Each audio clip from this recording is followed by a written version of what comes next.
याद रखिएगा, पैसे के जरिए आप सेवा जरूर कर सकते हैं, लेकिन पैसे के जरिए आप स्वर्ग से आत्मा नहीं उतार सकते। पैसे के जरिए आप उद्धार और अनुग्रह को नहीं उतार सकते। पैसे के जरिए आप स्वर्गदूतों की छटाई को नहीं रोक सकते। स्वर्गदूत छटाई करेंगे, धर्मियों को अलग और अधर्मियों को अलग करेंगे। सचेत रहिए, जागते रहिए, क्योंकि जागने वाले लोग ही अपने प्रकाश को बढ़ने के लिए बल देते हैं। आमीन, आमीन। पवित्र आत्मा के जरिए आपकी मशालें जल सकती हैं। पवित्र आत्मा के जरिए आपकी मशाल की लपट बढ़ सकती है, क्योंकि पवित्र आत्मा हमें आहें भर भर कर प्रार्थना करना सिखाते हैं। पवित्र आत्मा हमें आगे पवित्रता से बढ़ना सिखाते हैं। यदि आप पवित्र नहीं हो पा रहे हैं, कहीं पर समस्या आती है, आप बार बार गिर जाते हैं, कहीं ना कहीं आपको कमजोरी महसूस होती है, डोंट वरी, चिंता ना करें। आपको एक सहायक प्रभु यीशु मसीह ने पिता से विनती की, पिता मेरे चेले नीचे अकेले रह गए हैं, पिता मेरे चेले नीचे जमीन पर अकेले रह गए हैं, मेरे बिना उनका कोई सहारा नहीं है, उन्हें कौन अगुवाई करेगा। आपसे मैं विनती करता हूं कि आप मेरे चेलों के लिए, जिनकी मुझे बहुत फिक्र है, क्योंकि संसार बुरा है, संसार लालच देता है, संसार गुमराह करता है, संसार अपनी झाड़ियों के जरिए दबा लेगा, संसार ऊंट कटारा उगेगा और उन्हें दबा लेगा। इसलिए पिता, आप मेरे चेलों के लिए और चेलों के द्वारा बचाए जाने वाले हर विश्वासी के लिए एक सहायक को भेजिए, जिसका नाम पवित्र आत्मा हो।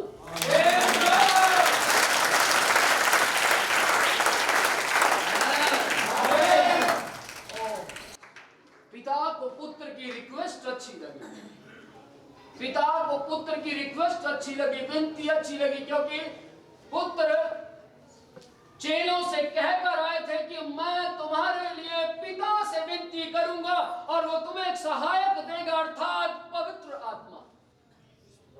आमीन, आमीन। एक सहायक देगा, एक सहायक देगा, अर्थात पवित्र आत्मा। और चेलों को प्रार्थना करना, चेलों को सही शिक्षा देना, चेलों को अपने उद्धार को ना बेचना, चेलों को अपने विश्वास को ना बेचना, चेलों को चंगाई की सामर्थ को ना बेचने देना, वो पवित्र आत्मा ने सिखाया।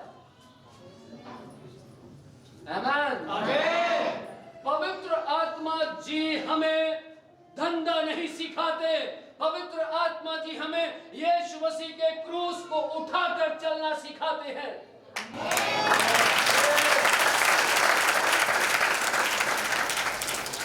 पवित्र आत्मा जी हमें अमीरी नहीं सिखाते, पवित्र आत्मा जी हमें आत्मिक बनना सिखाते हैं।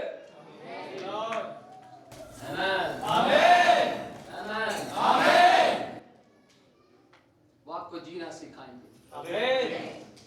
पवित्र आत्मा आपके सहायक है। यदि आप कहीं पवित्र नहीं बन पा रहे, बार बार गिर रहे हैं, तो आप कहिए, पवित्र आत्मा से कहिए, पवित्र आत्मा जी। यदि आपके पास आत्मा है तो आप आत्मा से कहें, यदि आपके पास पवित्र आत्मा है तो आप पवित्र आत्मा से कहें, पवित्र आत्मा जी आप मुझे चलना सिखाइए, आप मुझे उठना सिखाइए, आप मुझे सुबह 4 बजे उठने की ताकत दीजिए, क्योंकि आप ही यीशु मसीह के अंदर थे जो उन्हें सुबह 4 बजे पिता के लिए उठना सिखाता था।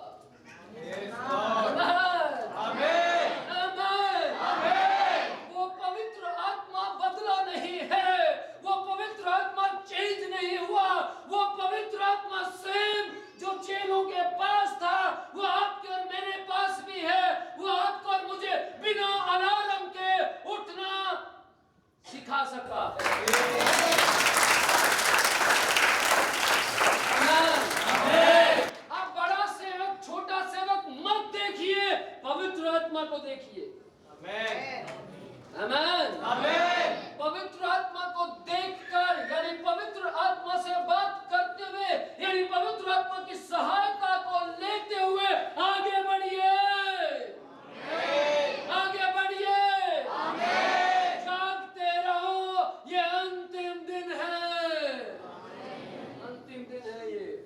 बिल्कुल आखिरी दिन है और इन आखिरी दिनों में आप बहुत कुछ होता देखेंगे। इन आखिरी दिनों में बहुत कुछ होता हुआ आप अपनी आंखों से देखेंगे। बहुत कुछ ऐसा जो शैतान आपको कर कर दिखाएगा। आप कहेंगे ऐसा कैसे हो सकता है, लेकिन शैतान कर कर दिखाएगा। लेकिन ध्यान से सुनिएगा, एक चमत्कार सबसे बेस्ट है। वो क्या है? आपके पास कुछ ना होने पर भी आप बहुतों को धनवान बनाने की सामर्थ्य रखेंगे।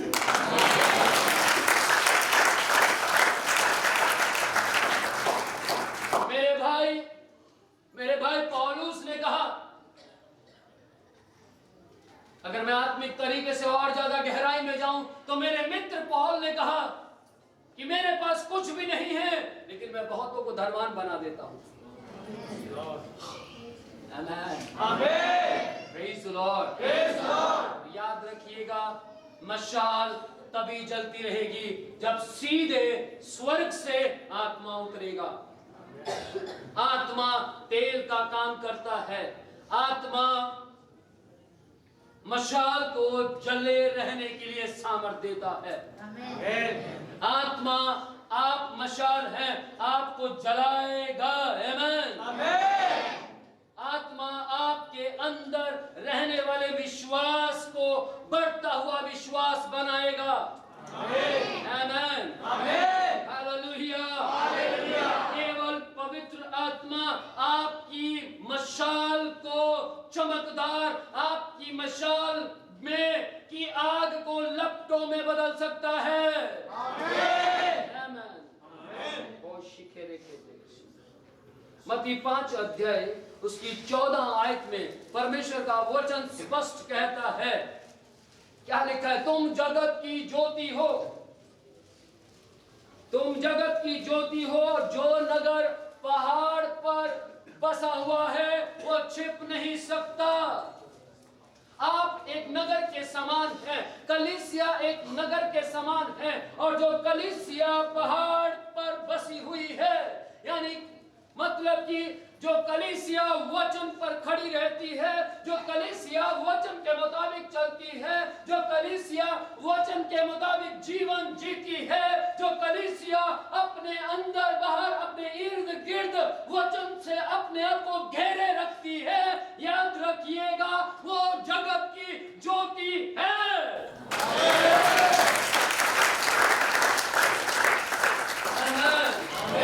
फिर वो कलीसिया बिकाऊ नहीं है, फिर वो कलीसिया व्यक्ति नहीं है। आमीन। बल्कि वो कलीसिया पवित्र आत्मा के तेल के द्वारा जल उठती है। आमीन। Praise the Lord. मेरे ख्याल से आपको समझ आ रहा है। क्या आप कुछ सीख पा रहे हैं? यदि हाँ तो मेरे यीशु के लिए ताली बजाएं।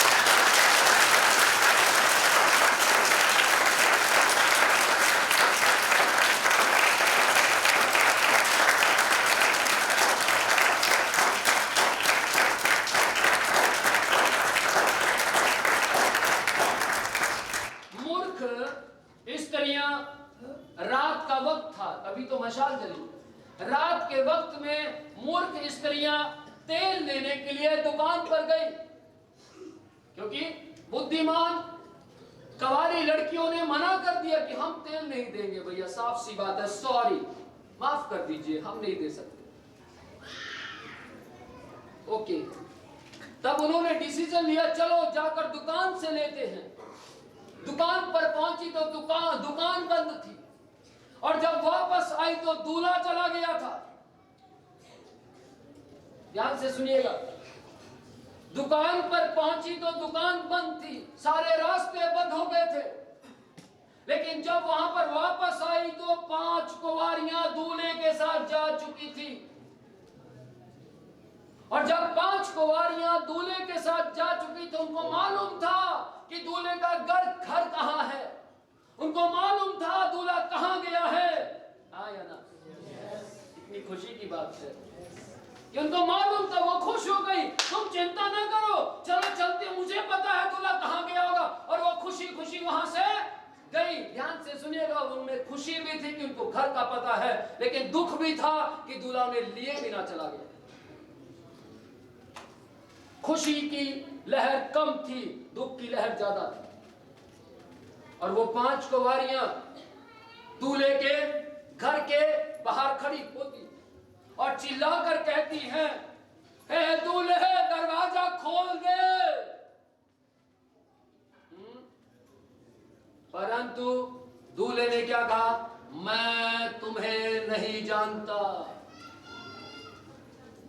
याद रखिएगा, यदि आपके पास आत्मा है और आप आत्मा को शोकित करते हैं तो वह आत्मा चला जाएगा और तब आप बिना आत्मा के हो जाएंगे। क्योंकि परमेश्वर का वचन यूं कहता है, आत्मा का पाप के साथ कोई रिश्ता नहीं है। आत्मा आपकी गलत फहमियों में, आपके अपराध में लंबा समय तक नहीं जी सकता। आत्मा आपको पाप से बचाने का तरीका बता सकता है, लेकिन पाप करने के लिए आपकी सहायता नहीं कर सकता। यदि आप पाप में जीवन व्यतीत करते और करते रहेंगे तो एक दिन आत्मा जहां से आया है वही वापस लौट जाएगा। वो तेल खत्म होने का मतलब यही है कि उनका तेल खत्म हो गया। तेल खत्म होने का मतलब है आत्मा वापस चला गया और आत्मा उसी के पास वापस जाता है जिसने आत्मा को बनाया है, जिसने आत्मा की रचना की, वापस लौट गया। तो याद रखिएगा, हमें इस बात को जानना है कि इस वक्त हम अंतिम दिनों में श्वास ले रहे हैं, हम अंतिम दिनों में जीवन जी रहे हैं। हो सकता है कोई आपको कहे, नहीं ये रास्ता सही है, नहीं ये रास्ता सही है, नहीं, वो रास्ता सही है, लेकिन डिसीजन आपका है, निर्णय आपका है। 1995 में मैंने निर्णय लिया कि यीशु ही रास्ता है।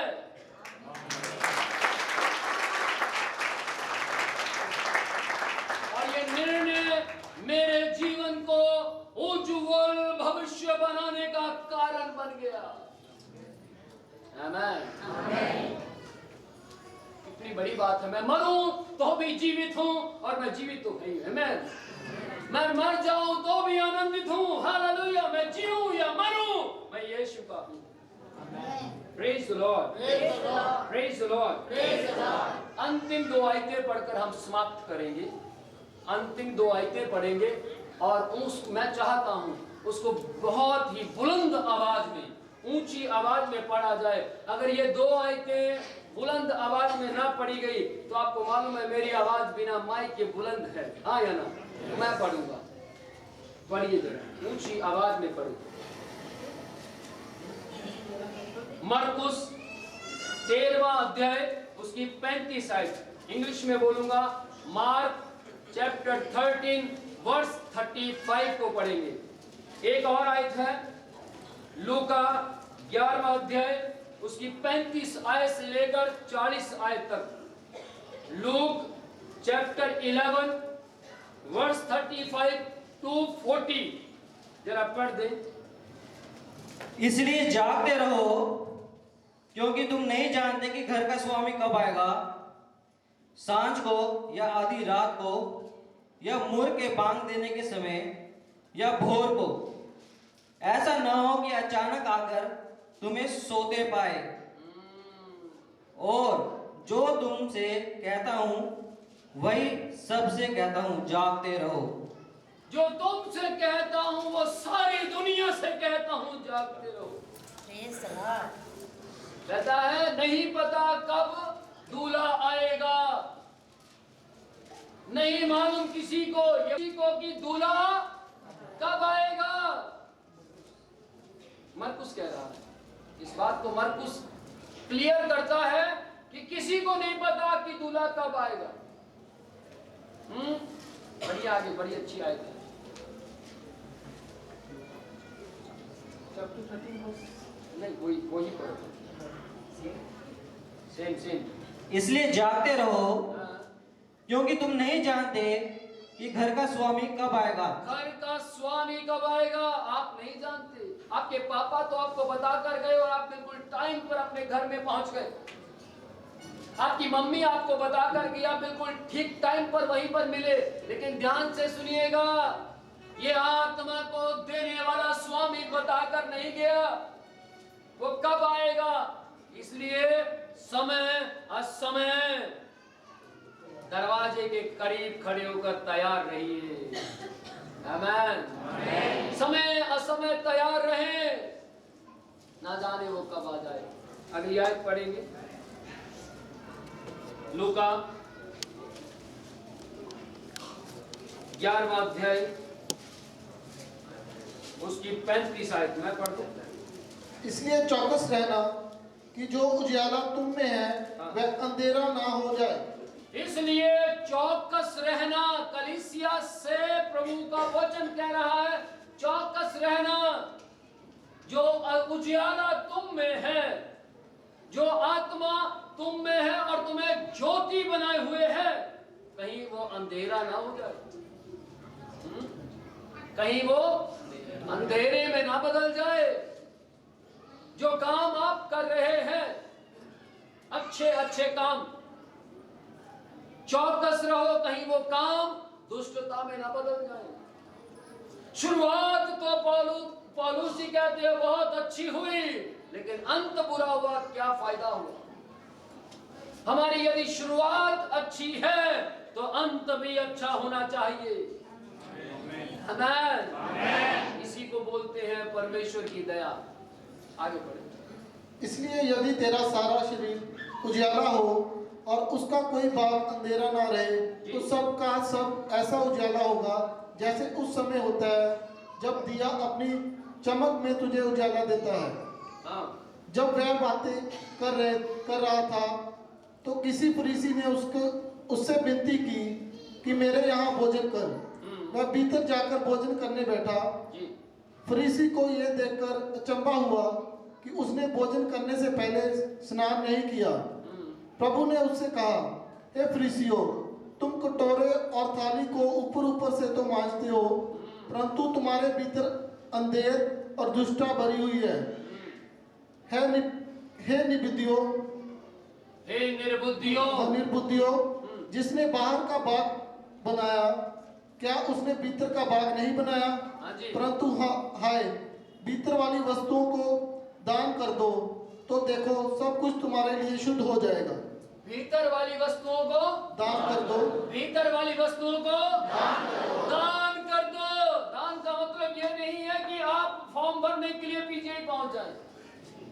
मैं अपनी आंखें दान करना चाहता हूँ, मैं अपनी किडनी दान करना चाहता हूँ, वो नहीं। दान का मतलब यहाँ पर दान, हिंदी में दान लिखा है, लेकिन सही मायने में इंग्लिश में डेडिकेट, मतलब समर्पण कर दो। अपने अंदर से अंदर के मनुष्य तत्व को परमेश्वर के हाथों में समर्पित कर दो, देखो पूरा परिवर्तन दिखाई देगा।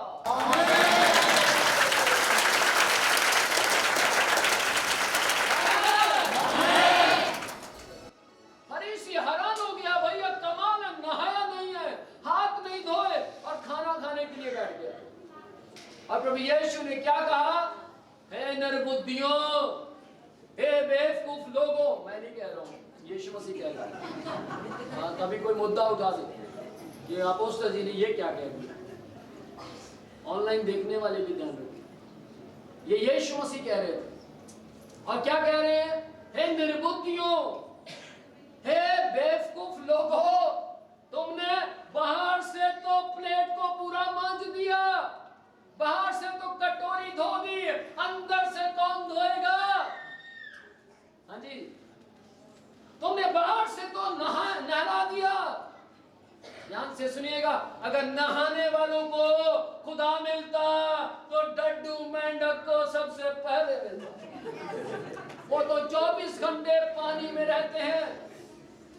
हाँ जी, क्या कहते हैं? तो गैंडा जी जो है वो आराधना कर रहे होते खुदा की, क्योंकि गैंडा जी तो हमेशा अंदर ही रहते हैं। ध्यान से सुनिएगा, नहाने वालों को परमेश्वर पसंद नहीं करता, बल्कि नहाने वालों को तो उनके मम्मी पापा पसंद करते हैं। याद रखिएगा, जो अंदर से पूरा समर्पण खुदा को देते हैं, खुदा उन्हें पसंद कर कर परिवर्तन करता है।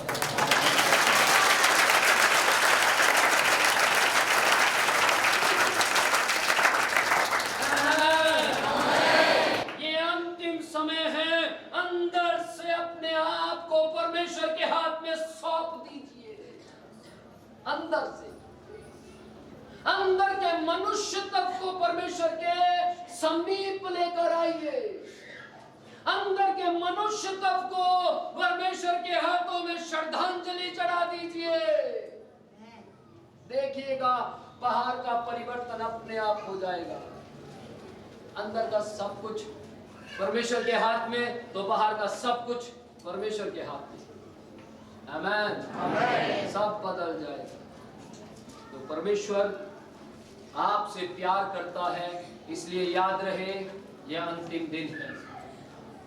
और इन अंतिम दिनों में सिर्फ सुसमाचार को सुनकर ही न डरे, बल्कि आप जहां जहां जाते हैं डर नहीं, जहां जहां जाते हैं वहां वहां आप परमेश्वर के प्यार को अपने बीच में प्रकट कीजिए। क्योंकि यीशु ने कहा, यदि तुम मुझसे प्यार करते हो तो मेरी आज्ञा का पालन भी करोगे। और प्रभु यीशु की आज्ञा है, जागते रहो। प्रभु यीशु की आज्ञा है, जिनके कान हो वह सुन ले कि अंतिम दिनों में स्वर्गदूत अधर्मियों को धर्मियों से अलग करेंगे और अलग कर कर दुष्टों को कुंड में डाल देंगे और धर्मियों को प्रभु यीशु के सामने लाकर खड़ा कर देंगे। Praise the Lord. आप परमेश्वर की संतान हैं। प्रभु यीशु ने आपके लिए अपने खून को बहाया है। प्रभु यीशु ने आपके लिए जान दी है। प्रभु यीशु स्वर्ग छोड़कर इस पाप की दलदल में आपके और मेरे लिए आए और हम दलदल में फंसे हुए थे, और प्रभु यीशु ने दलदल की कीचड़ की परवाह न करते हुए, प्रभु यीशु ने अपने कपड़ों की परवाह न करते हुए, प्रभु यीशु ने अपने शरीर की परवाह नहीं की, परंतु कीचड़ में पाप में फंसे हुए व्यक्ति की परवाह की और उसने हमें निकाल कर बाहर खड़ा किया और अपने पवित्र लहू से हमें कीचड़ से धो दिया।